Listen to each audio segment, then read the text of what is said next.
안녕하세요. 관계업교육입니다. 이번 시간은 주택법령의 사업체에 관한 사항들을 함께 살펴보도록 하겠습니다. 주택법은 30세대 이상의 사업계획 승인 대상의 주택 건설, 공급, 관리에 관한 사안들을 다루고 있습니다.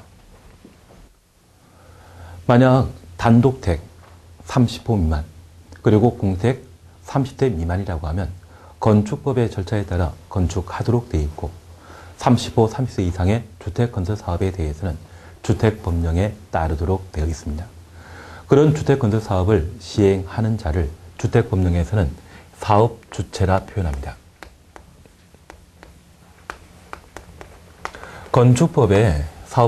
건축법에서는 시행자를 건축주라 표현한 반면 주택법령에서는 사업주체라 표현하고 이들은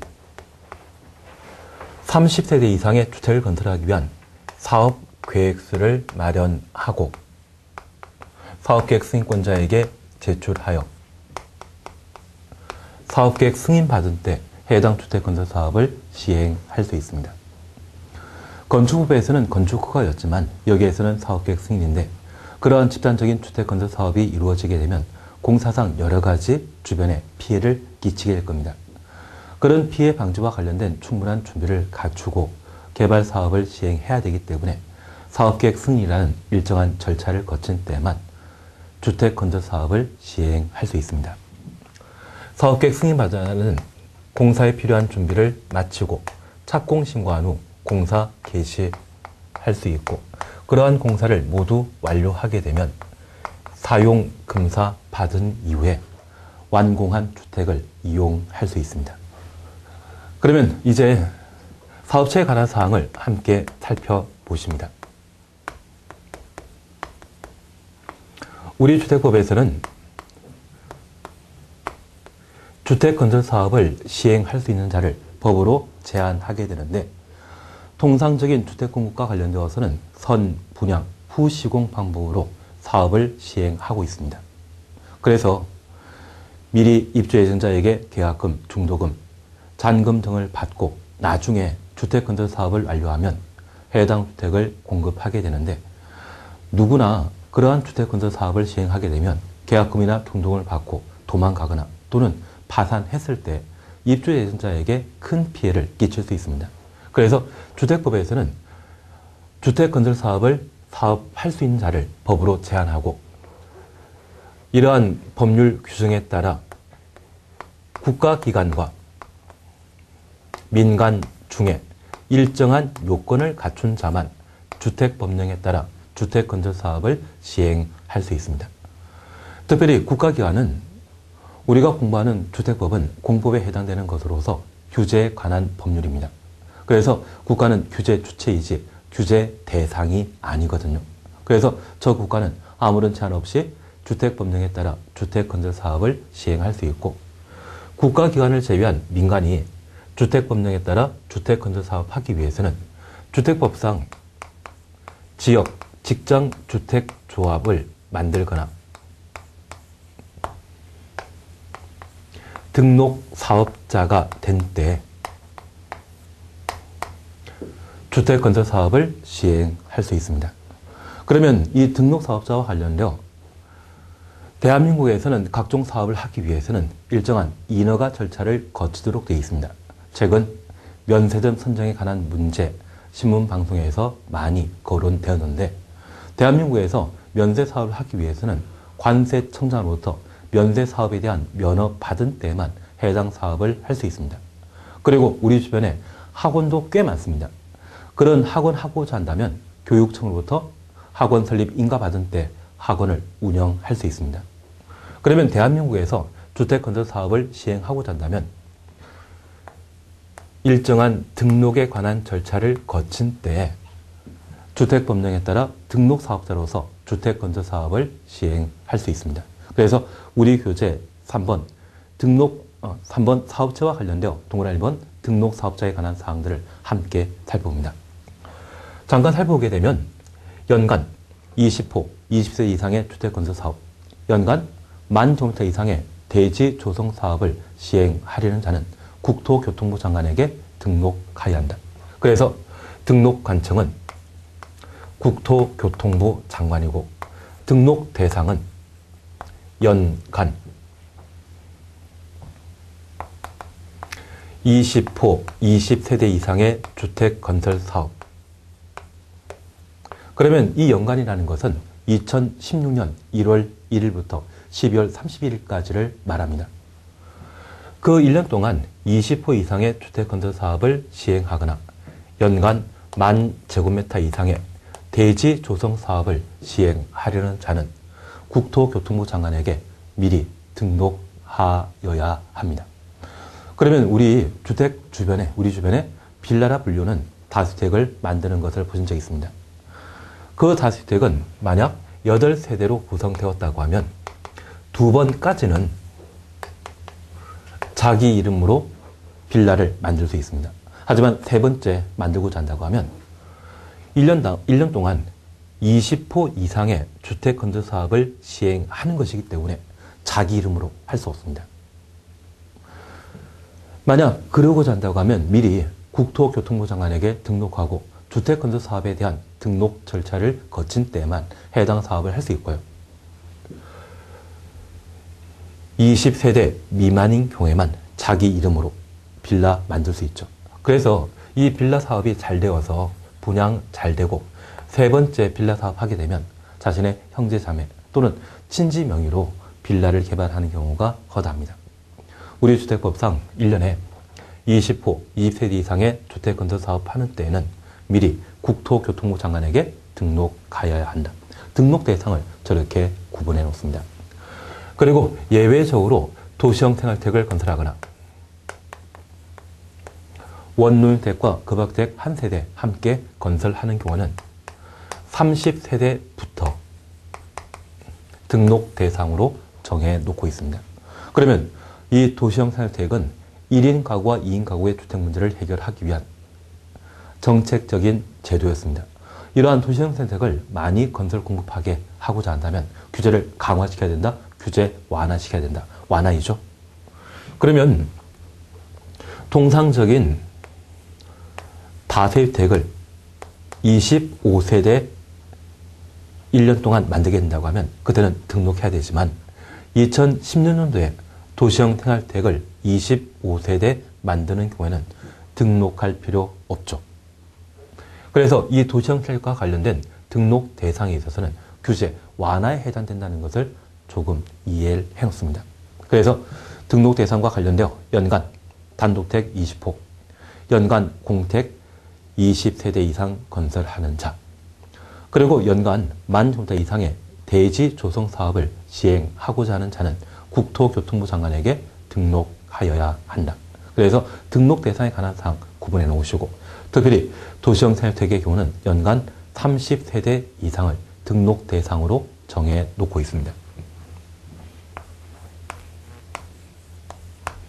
그리고 이렇게 국토교통부 장관에게 등록하고자 한다면 일정한 요건을 갖춘 때 등록 사업자가 될 수 있는데, 자본금과 관련된 요건을 중요하게 살펴놓습니다. 만약 법인이 국토교통부 장관에게 등록 사업자로 등록하고자 한다면 자본금 3억 원 이상인 때 등록할 수 있고, 개인이 국토교통부 장관에게 등록하고자 한다면 자산 평가액이 6억 이상일 때 국토교통부 장관에게 등록할 수 있습니다. 그리고 건축이나 토목 분야의 전문 기술자 1명 이상 확보하고 사무실 22제곱미터 이상을 확보한 때 등록할 수 있는데, 특별히 등록 요건과 관련된 자본금에 관한 사항, 법인 3억, 개인의 경우는 자산 평가액이 6억 원 이상일 때 등록할 수 있다는 점을 확인해 놓습니다. 그리고 두 번째, 주택조합에 관한 사안들을 함께 살펴봅니다. 여기 주택조합은 우리 주변에 많이 만들어지게 되는 지역, 직장주택조합을 말하게 됩니다. 사실 우리 주택법에서는 이 주택조합은 다양한 형태로 살펴볼 수 있는데, 주택법상 사업계획 승인 대상의 주택건설사업, 주택건설사업을 시행하는 자, 주택조합을 한번 살펴놓습니다. 다만 우리 주변에 재건축, 재개발조합 들어본 적 있죠. 그리고 사업계획 승인 대상이 아닌 달랑 10세대 또는 20세대의 주택을 건설하고자 하는 조합이 있습니다. 만약 그런 조합이라고 하면 주택법상의 조합이 못 됩니다. 우리 주택법에서는 사업계획 승인받아 건설하는 주택을 건설하고 조합원에게 공급하고자 하는 자, 이들이 주택법상의 주택조합으로서 지역, 직장, 리모델주택조합으로 각각 구분하고 있습니다. 그런데 사업계획 승인 대상이 아닌 10세대의 조합주택을 건설하는 자라면 민법상 조합을 설립하여 만들게 됩니다. 그리고 재건축 조합이라고 하면 도시 및 주거환경정비법이라는 다른 법령에 의한 단체이지 주택법상의 조합이 못 됩니다. 그래서 현재 주택법상 주택조합은 지역, 직장, 리모델주택 조합으로 각각 구분하는데 이들은 사업계획 승인 대상에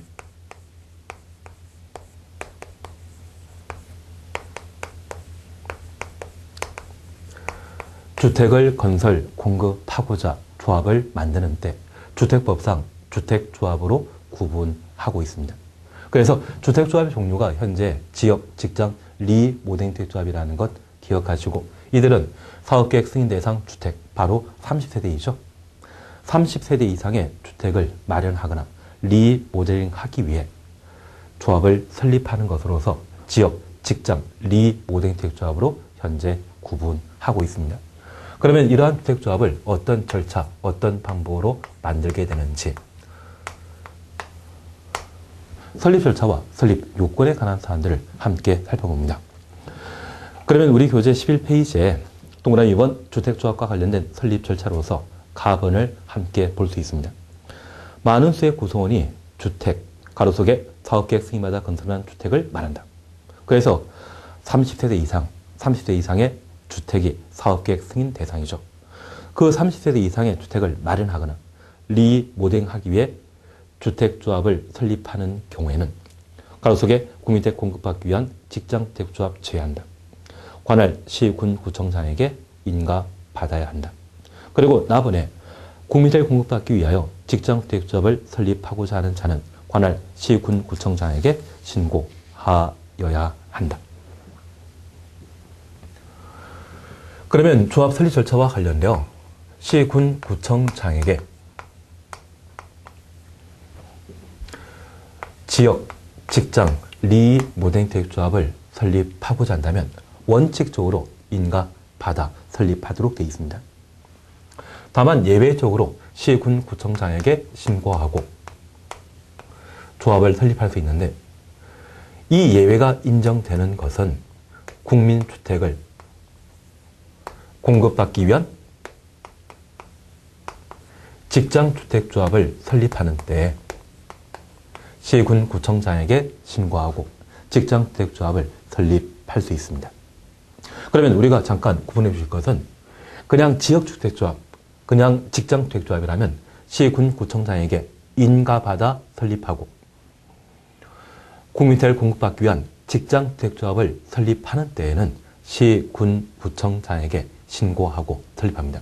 그래서 그냥 직장주택조합 설립하는 때는 인가 대상이고 국민주택 공급이라고 하는 조건을 달고 있는 직장주택조합 설립 시에만 시, 군, 구청장에게 신고하고 설립하게 됩니다. 그러면 우리가 알고 있는 지역, 직장주택조합이 주택을 건설하게 되면 그 주택을 조합주택이라 표현합니다. 그리고 그 주택 건설 비용에 대해서는 조합 구성원인 조합원이 비용 부담하고 있습니다. 그들이 만드는 조합주택은 국민택 2단이다. 국민택 못 되죠. 여기 국민택이라고 하는 것은 주택, 도시, 기금에서 자금 지원 받아 건설한 주거 전용 면적 85제곱미터 이하의 주택을 국민주택이라 했습니다. 주택, 도시, 기금이죠. 그러면 지역주택조합과 직장주택조합이 조합주택 건설하게 되면 그 주택 건설 자금은 조합원이 부담하고 있습니다. 국민택 아니죠. 그러면 국민택을 공급받기 위한 직장주택조합은 자신이 직접 조합주택 건설하는 것이 아니라 남이 건설한, 다른 사업자가 건설한 국민택을 직장주택조합 구성원에게 공급받게 하기 위해 만들어진 단체입니다. 따라서 신고하여 설립하는 직장주택조합, 국민주택 공급받기 위한 목적으로 만들어지게 되고 이들은 직접 조합처를 건설하는 자가 아니라 남이 건설한 국민주택을 조합원에게 공급받게 하기 위해 설립된 단체라는 것을 기억해 놓습니다. 그래서 그냥 직장주택조합의 설립 방법은 시, 군, 구청장에게 인가받아 설립하는 것이고 국민주택 공급받기 위한 직장주택조합의 경우에만 시, 군, 구청장에게 신고하고 설립하게 되는데 여기 직장주택조합 앞에 국민주택 공급이란 말이 있을 때만 신고에 관한 절차로 만들며 그냥 직장주택조합은 인가의 방법으로 설립하는 것이죠.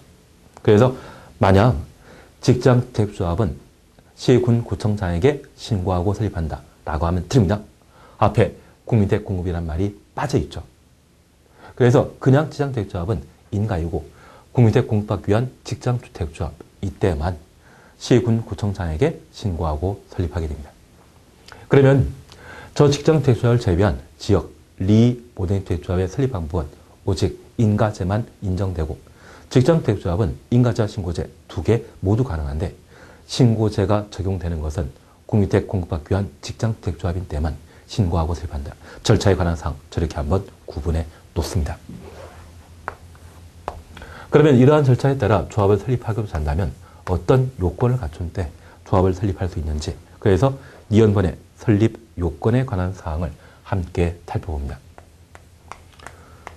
인가받아 지역주택조합과 직장주택조합을 설립하고자 한다면 주택건설 예정지에 80% 이상의 토지 사용권을 확보하면 조합 설립 인가 받을 수 있습니다.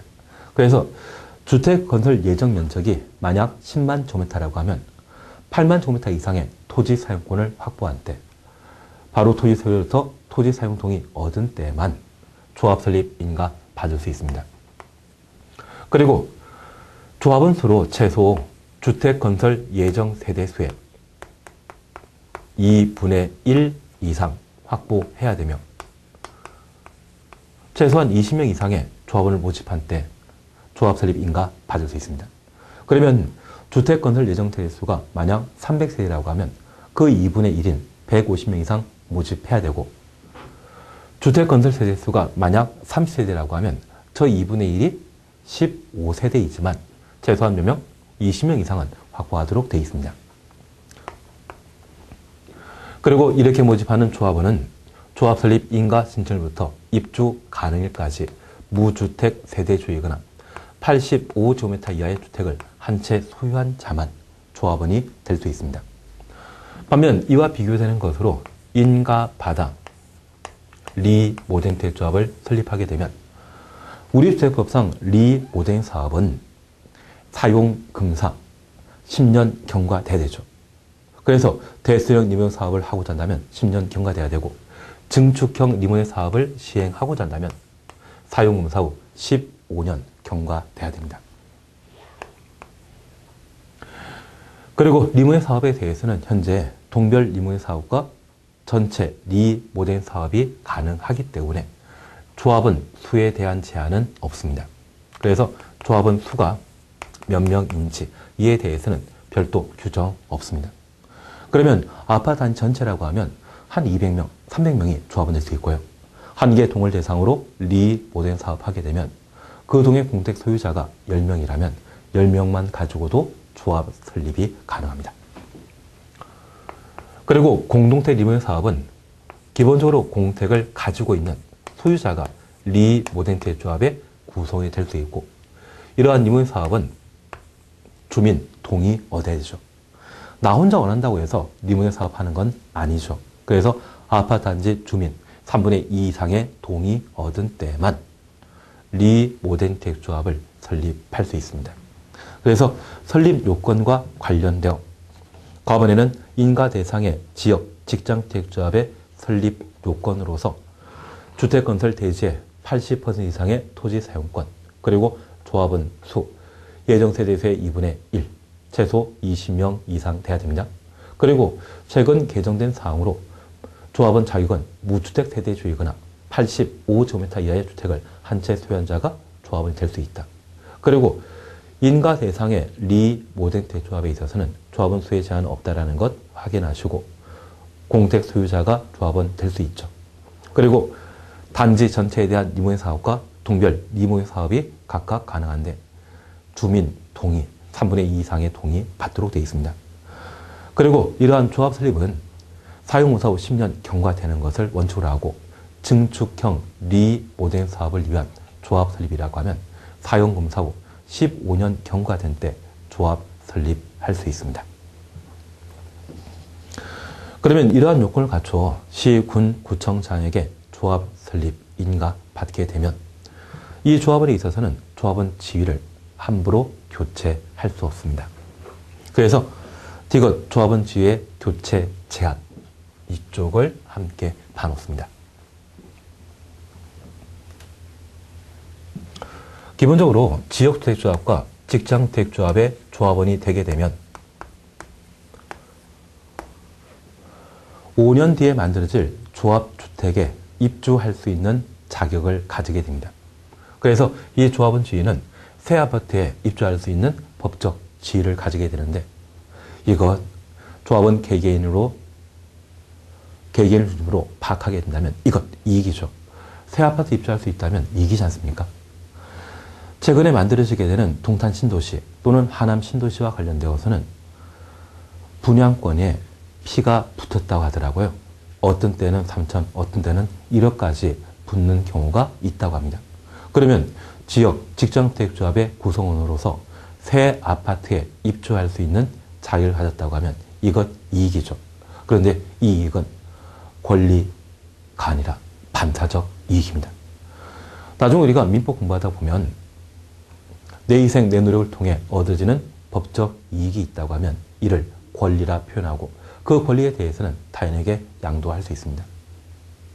그런데 이 조합원 지위에 대해서는 권리가 아니라 반사적 이익으로 파악하게 됩니다.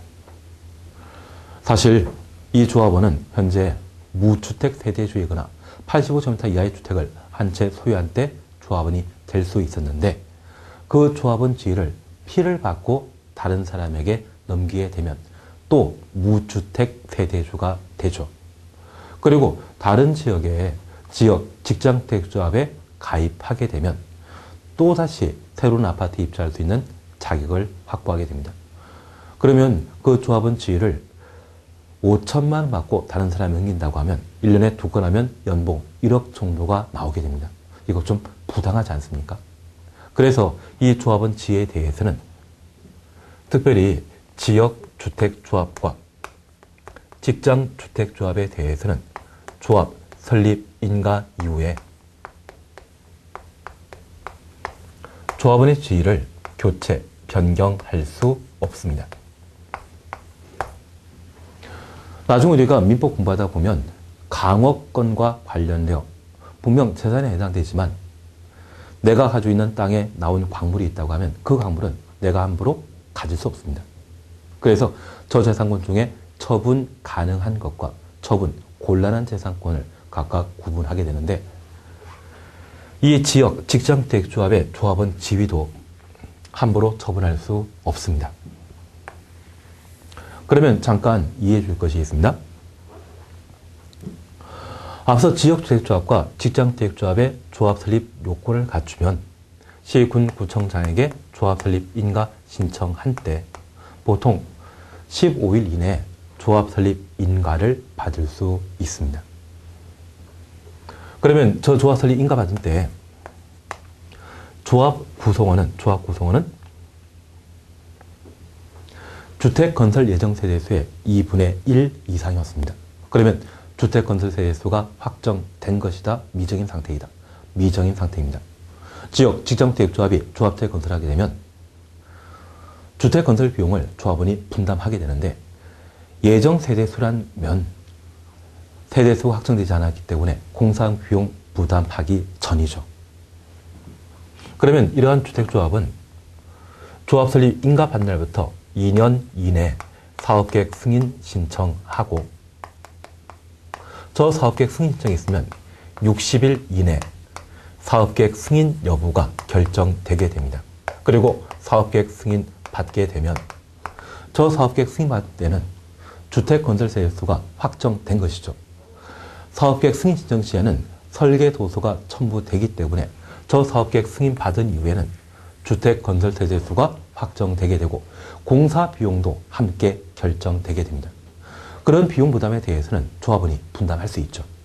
그래서 저 조합 설립 인가 받는 날부터 사업계획 승인 받는 날까지는 조합원은 예정 세대이기 때문에 주택건설 비용을 부담하지 않습니다.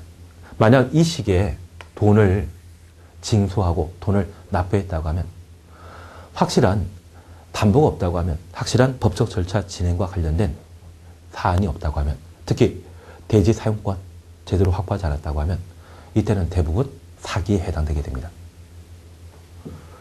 이 시기에는 예정 세대 단계이기 때문에 공사 비용 부담하기 곤란하죠.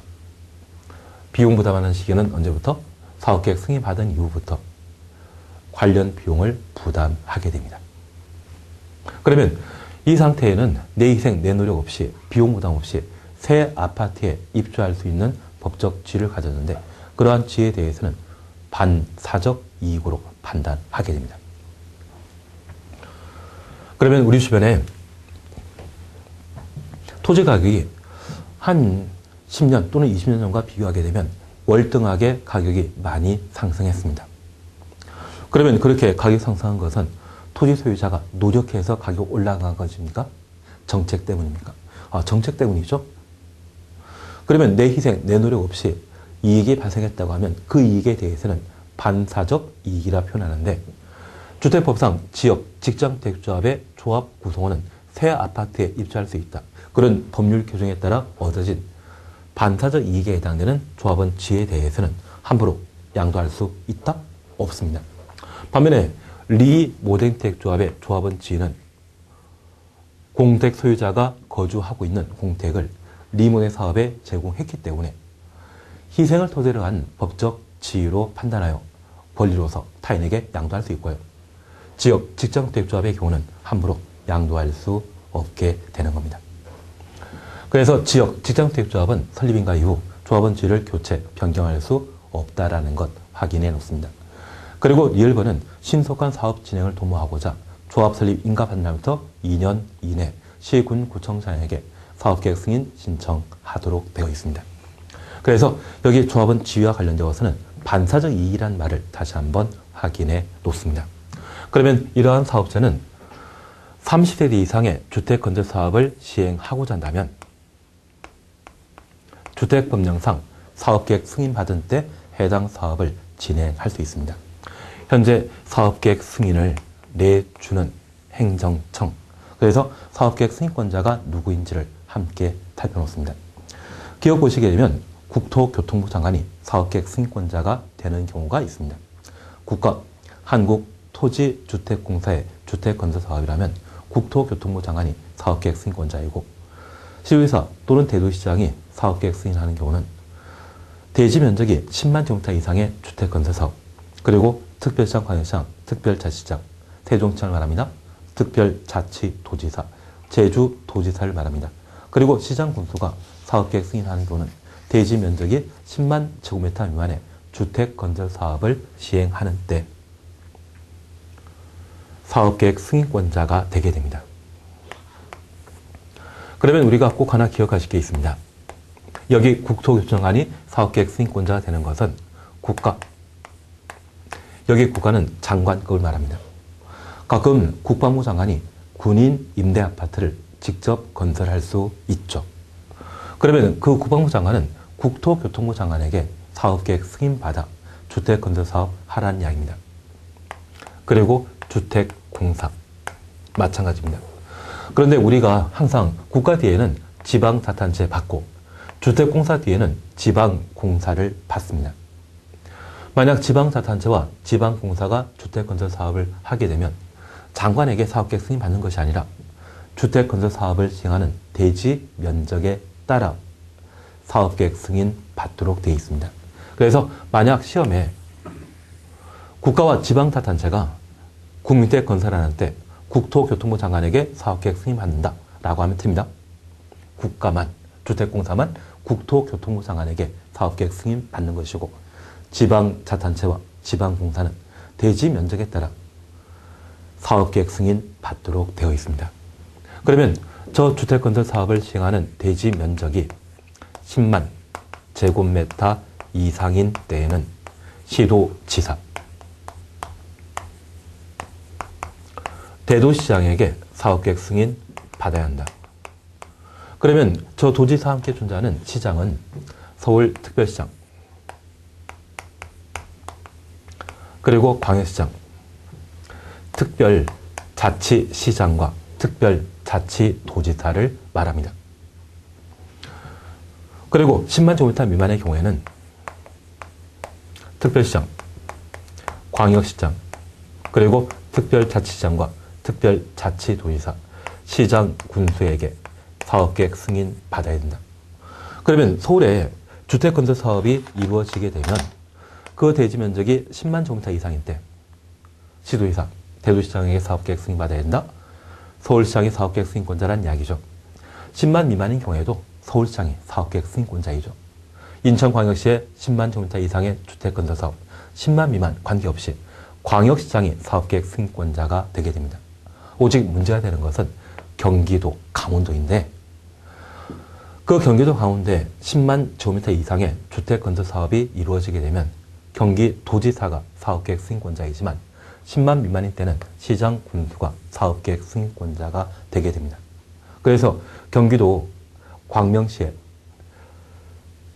5만 제곱미터의 주택건설 사업이 이루어지게 되면 광명시장이 사업계획 승인권자이지만 경기도 광명시에 20만 제곱미터의 주택건설 사업이 이루어지게 되면 경기도지사가 사업계획 승인권자가 되게 됩니다. 그래서 도지역을 제외한 통상적인 특별시, 광역시에 있어서는 사업계획 승인권자가 동일하다는 것, 특별시장, 광역시장이 사업계획 승인권자라는 것 구분하시고 경기도 광명시 인구 50만 미만의 도시이거든요. 그러한 곳에 이루어지게 되면 10만 이상일 때는 경기도지사가 사업계획 승인권자이고 10만 미만일 때는 광명시장이 사업계획 승인권자 되죠. 그래서 사업계획 승인권자에 대한 기본적인 구분을 하시면서 대지 면적에 따른 구분 크게 의미 없습니다.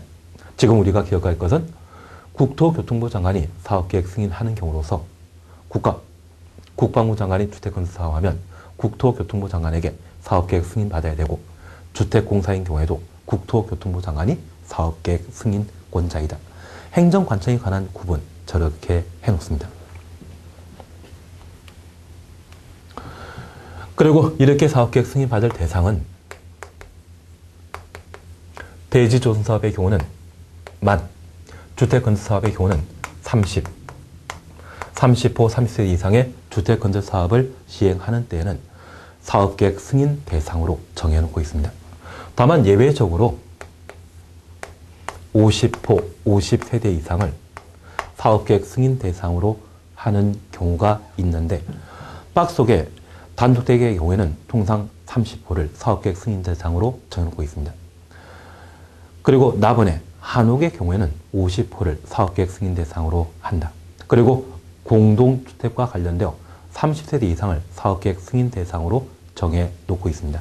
예외 있습니다. 다만 우리가 하나 봐주실 것으로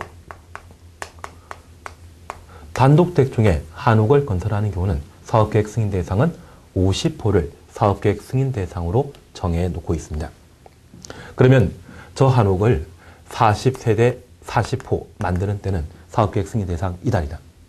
아닙니다. 사업계획 승인 대상이 아니라고 하면 건축법에 의한 건축허가받아 40호의 한옥 만들 수 있습니다. 한옥을 제외한 그냥 단독택은 30호 이상일 때 사업계획 승인 대상이기 때문에 그냥 단독택을 40호 건설하게 되면 사업계획 승인 대상이죠. 그래서 이 한옥과 관련되어서는 사업계획 승인 대상에 대한 예외로서 규제 완화에 해당되는 것으로 밝혀놓습니다. 사실 건축허가와 사업계획 승인에 있어서는 그 요건이 하늘과 땅 차이입니다. 사업계획 승인 대상의 경우는 주택단지 안에 일정한 부대폭리수를 확보하도록 되어 있는데 그 부대폭리수로서 주차장만이 아니라 놀이터나 경로당 이러한 다양한 부대 복리스를 설치하도록 되어 있습니다.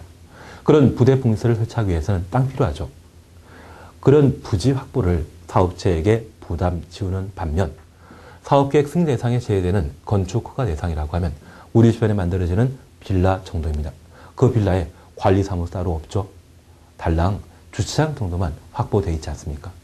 그래서 건축 허가 대상이라고 하면 시행자 입장에서는 큰 부담 없는 절차가 되는 것이고, 사업계획 승인 대상이라고 하면 주택만 건설 공급하는 것이 아니라 그 주택의 기능을 유지하기 위한 부대시설, 복리시설을 함께 확보하도록 되어 있기 때문에 사업체에게 큰 부담이 되게 됩니다. 그래서 이 한옥과 관련되어서는 사업계획 승인 대상의 규제를 완화시켜 50호부터 사업계획 승인 대상으로 정해놓고 있습니다. 그래서 원칙인 사업계획 승인 대상은 30호, 30세대 이상이지만 한옥의 경우는 규제를 완화시켜 50호를 사업계획 승인 대상으로 정해놓고 있다. 그 정도를 확인했습니다. 그리고 이렇게 사업계획 승인 받기 위해서는 주택 건설 사업을 시행할 수 있는 땅을 필요로 합니다. 그래서 대지 소유권을 확보한 때 사업계획 승인 받을 수 있습니다. 다만 특별한 경우에는 대지 소유권 없이 사업계획 승인 받을 수 있는데, 1번 지구 단위 계획 결정이 필요한 주택 건설 사업으로 해당 대지 면적의 100분의 80 이상을 사용할 수 있는 권한 확보하고 그 나머지 토지가 매도 청구 대상이 되는 경우에는 대지 소유권 없이 사업계획 승인 받을 수 있습니다. 그리고 2. 사업체가 소유권을 확보하지 못했지만 대지 사용할 수 있는 경우. 그리고 3. 국가, 지방자단체, 주택공사, 지방공사가 주택건설사업 하는 경우. 주택건설사업이라고 하는 개발사업 하기 위해서는 땅 필요로 하죠. 그래서 토지 소유권을, 대지 소유권을 확보하도록 되어 있습니다. 다만 예외적으로 국가가 주택건설사업을 시행하는 경우에는 보통 국민주택 건설하는 것을 말하고, 국가가 국민주택 건설하는 경우는 주택건설 예정지에 대한 토지 수용이 가능합니다. 그래서 수용 가능한 국가기관의 경우는 대지 소유권 없이 사업계획 승인 받을 수 있습니다. 그리고 두 번째, 소유권은 아니지만 대지 사용권을 확보한 경우, 토지 소유자가 자기 땅 사용할 수 있도록 허락한 경우를 말합니다. 그리고 지구 단위 계획 결정이 필요한 주택 건설 사업으로서 주택 건설 예정지에 80% 이상의 토지 사용권을 확보하고 그 나머지 토지 20% 이하를 말합니다. 그 잔여 토지를 매도 청구 가능한 때, 여기 매도 청구는 명도 소송을 법에서는 매도 청구라 표현합니다. 그러면 가끔 이런 이야기 좀 들어본 적 있으신지 모르겠지만 우리 주변의 건설회사에서는 주택건설 사업을 시행하게 되면 토지 자급이라는 것을 하게 됩니다. 그래서 특정 지역에 대규모 주택단지를 건설하게 된다면 단독택이 밀집한 지역의 단독택을 여러 필지를 장기간에 걸쳐 거의 10년에 걸쳐 단독택을 구입하게 됩니다. 그리고 애초에 계획했던 지역의 80% 이상의 토지를, 단독택을 회사 임직원 명의로 확보하게 되면 그 주택 건설 예정 시 20% 이하가 되었을 때 해당 지역을 지구 단위 계획 구역을 지정해 달라 요청하게 됩니다. 국토의 계획 및 이용에 관한 법률에 따르게 되면 도시군관리계획의 입안 제한 절차에 따라 지구 단위 계획 구역의 지정을 민간이 요청할 수 있거든요. 저 지구 단위 계획 구역이 지정되게 되면 저 지구 단위 계획 구역 안에 건설회사 임직원 명의로 80% 이상의 토지 사용권을 확보했다고 하면 그 나머지 토지에 대해 명도 소송을 통해 소유권 확보하고 주택 건설 사업 할 수 있거든요. 그래서 이러한 요건을 갖췄다고 하면 그때는 대지 소유권 없이 사업계획 승인 받을 수 있습니다. 그러면 이 20% 토지가 매도 청구 대상이라고 하면 소송 절차를 통해 해당 토지 소유권을 취득할 수 있는데, 특별히 이때 사업계획 승인 받게 되면 저 사업계획 승인 받을 때 지구 단위 계획 결정을 의제하고 저 잔여 토지에 대한 매도 청구, 명도 소송 절차를 거치게 됩니다. 그리고 저 명도 소송이라는 것은 지금 당장은 내게 아니지만 법원의 판결에 따라 소유권을 지정하는 소송 절차를 말하게 됩니다. 그러한 절차를 통해 이 주택건설 예정지 전부의 땅을 사업체가 확보하게 되면 이후 주택건설 사업에 착수하는 제도를 말하게 되는데요. 특별히 주택건설 사업에 승인을 받고자 한다고 하면 대지 소유권 필요로 하지만 국가가 주택건설 사업 하게 되면 토지를 강제 수용할 수 있기 때문에 소유권 없이 사업계획 승인 받을 수 있고, 지구 단위 계획 결정이 필요한 주택건설 사업으로서 주택건설 예정지의 80% 이상의 토지 사용권 확보하고 그 나머지 토지, 잔여 토지에 대해 매도 청구 가능하면 명도 소송을 통해 내 땅이 되게 된다면 그때 사업계획 승인 받을 수 있습니다. 앞으로 우리가 약속해 줄 것이, 관계법규상 매도 청구란 말 보게 된다고 하면 저 매도 청구는 명도 소송을 의미하는 것으로 일정한 재판 절차를 거쳐 남의 재산을 내 걸로 가져올 수 있는 소송 절차를 법에서는 매도 청구라 표현합니다. 그래서 주택건설 예정지의 80%에 대해서는 사용권 확보했고요. 나머지 20%에 해당되는 면적도 소송을 통해 소유권을 취득할 수 있다고 하면 주택건설 사업에 방해되는 것 없죠. 그렇게 주택건설 사업을 시행하는 경우가 있습니다. 그래서 여기 사업계획 승인 요건과 관련되어 저렇게 한번 살펴놓습니다. 이번 시간 여기까지 함께 하시고 다음 시간에 착공신고에 관한 내용을 함께 살펴보도록 하겠습니다. 수고하셨습니다.